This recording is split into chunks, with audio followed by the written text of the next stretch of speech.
Catching the bad guys. Defending the good guys.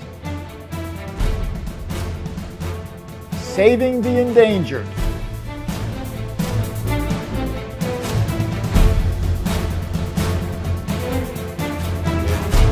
Welcome to Global Environmental Crime Watch.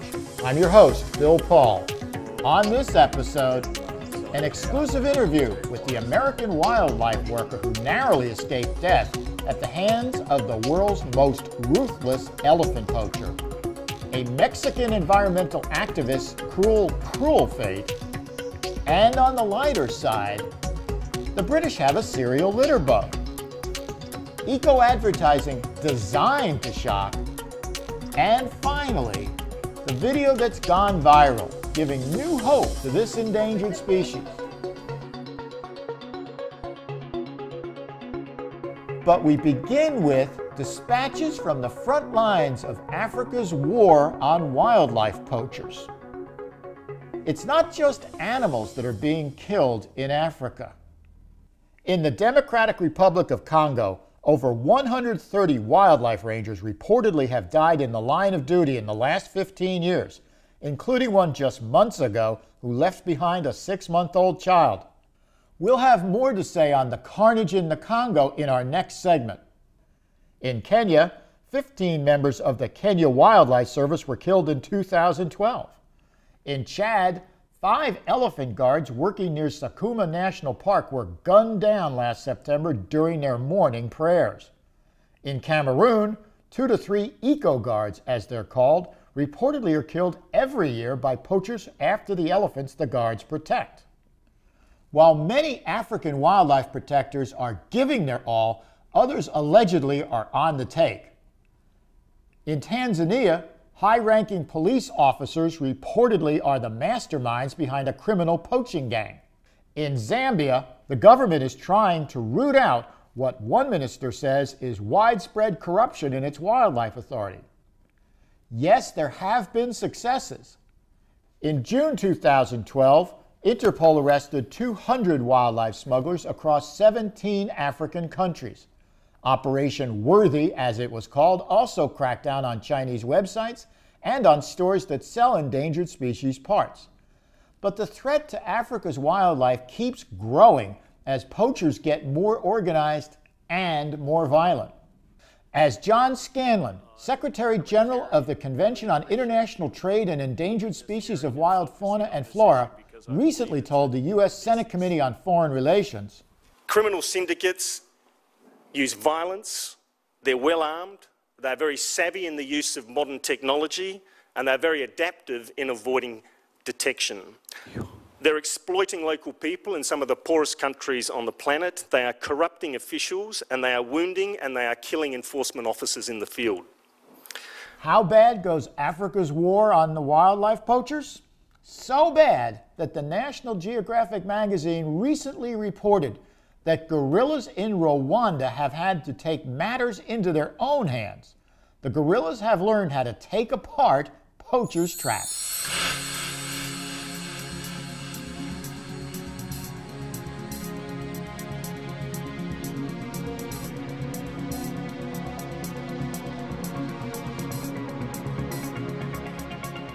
The okapi is a gentle creature much revered in the Democratic Republic of Congo. With its numbers dwindling, the Okapi Wildlife Reserve provides protection to the largest remaining okapi population in the Congo. At least it did until recently, when this man, Paul Sadala, who goes by the name Morgan, and his armed gang of elephant poachers led an assault on the Okapi Wildlife Reserve, killing 7 people, including 2 wildlife rangers, and slaughtering more than a dozen okapi. Joel Masselink of the Wildlife Conservation Society was there when Morgan attacked. He joins us now from his home in Seattle, Washington for this exclusive Global Environmental Crime Watch interview. Thank you, Bill. It's a privilege to be here. Okay, Joel, first of all, what the heck were you doing at the Okapi Wildlife Reserve? What took you there? Well, I've been working in the Okapi Reserve for the last 3 years with the Wildlife Conservation Society, and we work there to support the National Park Management Agency to manage the reserve and also to deal with communities. So now I know why you were there. Tell me why Morgan was there. And I asked the question from two different perspectives. The first is, Morgan is an elephant poacher. What was he doing slaughtering okapi? Morgan is a local elephant poacher. He's well known to the park rangers, and he's been arrested on a number of times for elephant poaching, but then has either been released or managed to escape.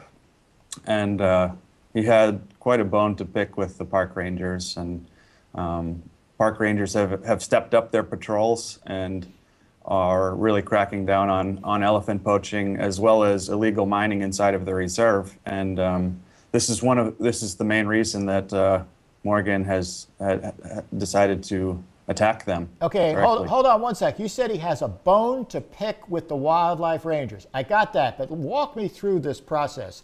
Morgan gets arrested by the rangers. The rangers turn Morgan over to what? The military or the national police? Is that how it works? Yes. And typically it's the military or the court system. Okay, and when he is quote unquote in the military's custody, lo and behold, he always seems to go free. How does that work? Is he simply greasing somebody's palm? Is he knocking somebody over the head with a 2x4? What's going on there?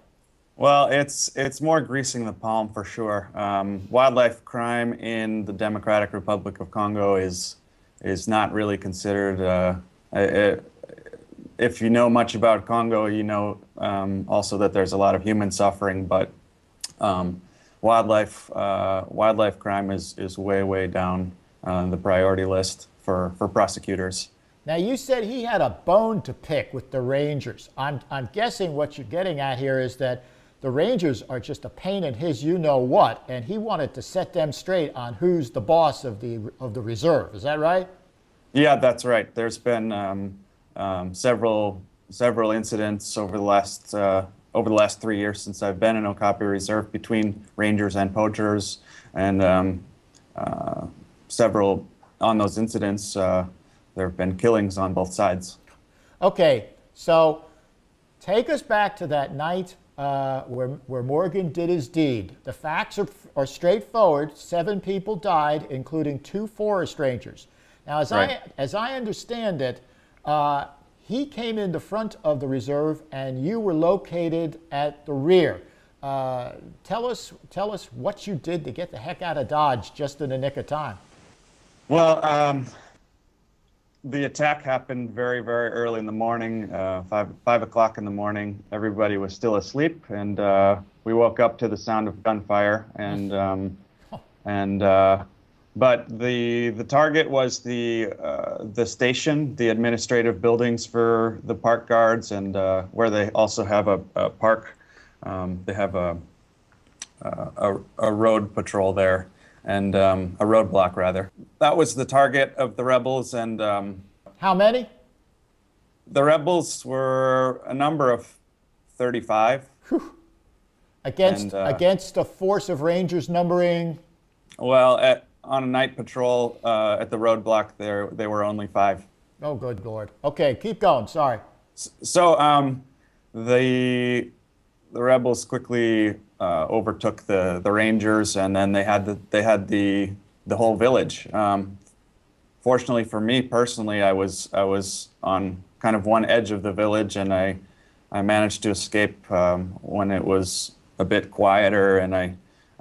Like many of the other villagers, all of the villagers fled into the bush. Whoa. Okay, I got it. You're in your PJs. You hear gunfire. You get up. What in your mind tells you not to get out of, to stay away from whatever's going on? Did somebody come in and say Morgan's attacking? Or threats had been coming to the reserve over probably 3 months prior to the attack. And then we had heard that the goal of Morgan was to eventually attack the headquarters of the reserve. So as soon as I heard the gunfire and was awake enough to think, I realized that it wasn't a practice. It was actually warfare. And, not a drill. Okay, now no, not a drill. Okay, you look like a smart guy. Were you under the bed? Were you behind a tree? How were you hiding? I was in my house for about the first 3 hours of the attack, which probably isn't the smartest thing to do, even though I do look smart. It also must be a fairly unnerving experience, I would think. Yeah, it certainly was. I wouldn't ever want to repeat it, and I wouldn't want anybody else to have it. Before we let you out of the house, what were you were you literally thinking, this is it? I should have done my bucket list early? I mean, what's going through your mind? No, I thought that perhaps the park guards would be able to resist. I didn't see the actual fighting. I was just hearing it, and so I was trying to ascertain exactly what was happening. And I thought perhaps that there was it sounded like return of fire, and eventually it was just one-sided firing, and I assumed that was the park rangers repelling the attack of the rebels, and that soon enough I would be able to just walk out of my house, and everybody else in the village would walk out of their houses too, and we would say, what happened there? But what actually happened was the rebels overtook the Rangers rather quickly, and they occupied the village for 2 days. Okay, so 3 hours pass. You've made up your mind. I've got to get out of this house. What do you do? Where do you go? I managed to meet up with some colleagues, and we fled out into the bush. And well, how did you manage to do that much? Did you have some sort of a wireless network that you could tap into? No, we did it without any technology. We met up. I live in a small compound, and my neighbors came out during a lull in some of the fighting, and so I signaled to them. You knew what was happening. Right. You knew the battle was not going well. Okay. Now, how long after you left before Morgan and his crowd got to your house? I don't know.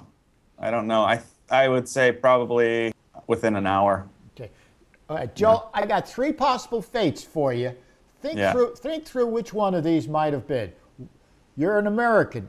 You show them the passport. A, they say, he's more trouble than he's worth, and they let you go. B, they say, he's very valuable. We'll ransom him back. C, they just kill you. Which one do you think was your fate? It's tough to say. I would say probably either option B or C. Okay. So yeah, it wouldn't look very good for me if they had found me. All right, Joel Maslick, we are very happy that you were able to speak with us in person and in good voice. I hope you appreciate just how close you came, and we wish you the best of luck, and frankly, I admire your bravery. If you're considering going back, that is a brave deed indeed. Thank you, sir. All right, thank you very much, Bill. Take care. You can follow this and other stories on the Global Environmental Crime Watch website. You can also like us on Facebook, and don't forget to sign up for GECW's Twitter feed.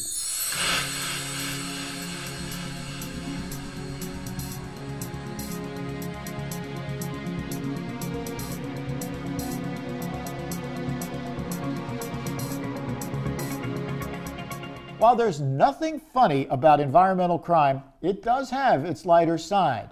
Case in point, the British have a serial litterbug. At least they did have one. Nobody in the quaint English village of Barnoldswick quite knows what happened to him or if he will be back. All that is known is that in March 2012, somebody neatly cut old newspapers and magazines into 2-inch squares and on more than one occasion dumped them all over Calf Hall Lane, angering residents and attracting the attention of the local senior environmental crime officer. A local official summed things up this way. This is a peculiar offense, more akin to a TV mystery. Fishing boats all over the world routinely catch more of certain kinds of fish than they are allowed to under international laws and treaties. A lot of people don't know or don't care, despite the fact that overfishing could leave the world without enough food to eat. To raise public awareness, then, a British group called Fish Love has come up with a most unusual advertising campaign. The campaign features British celebrities without their clothes, with a variety of sea life strategically placed. The goal of the campaign is to get the public to sign an online petition to present to the European Union. Will the real Google please stand up? The tech giant recently gave the World Wildlife Fund $5 million to fight wildlife poaching. But according to the Environmental Investigation Agency, a British non-profit, Google's Japanese shopping site runs thousands of advertisements for elephant ivory products. An update of another story we recently brought you.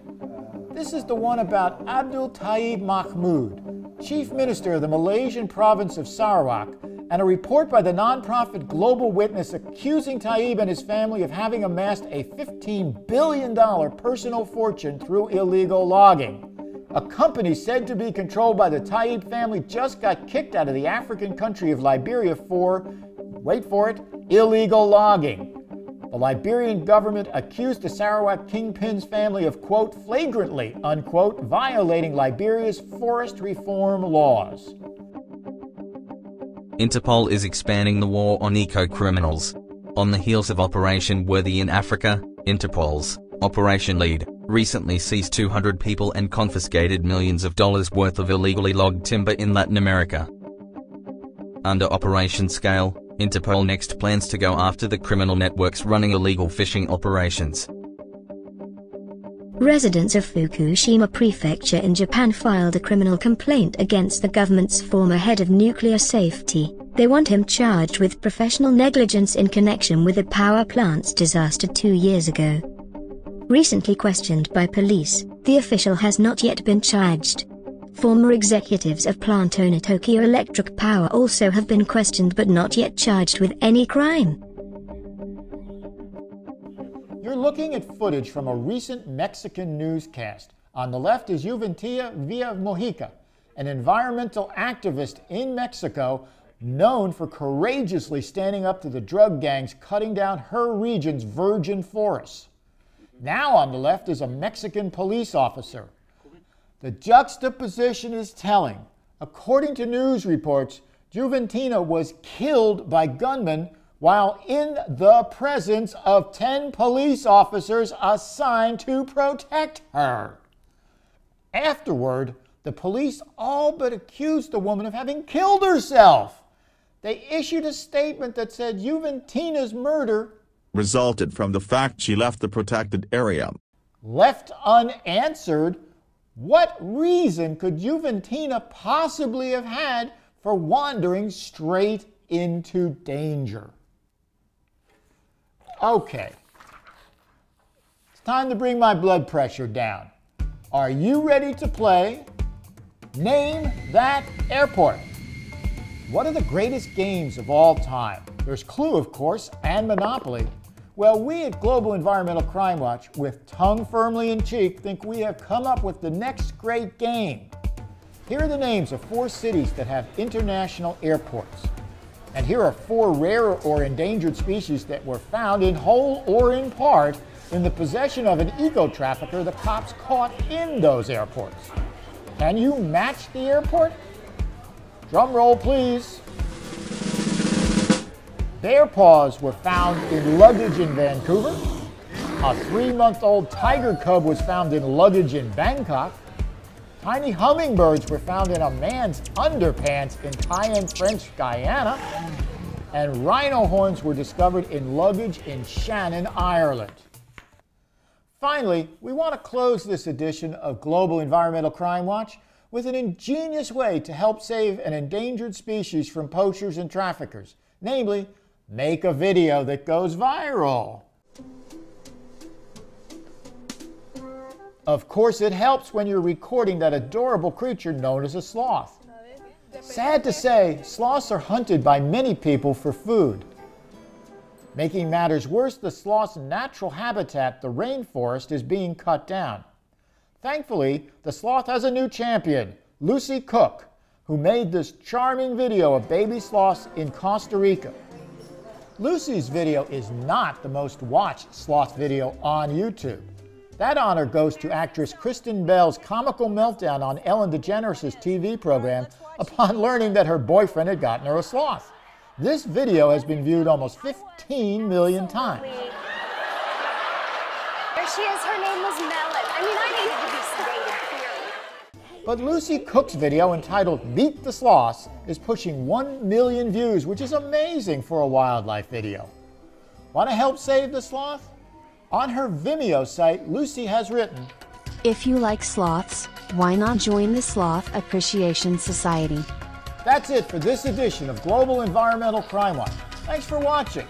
To find out about these stories and more, go to our website, globalenvironmentalcrimewatch.tv.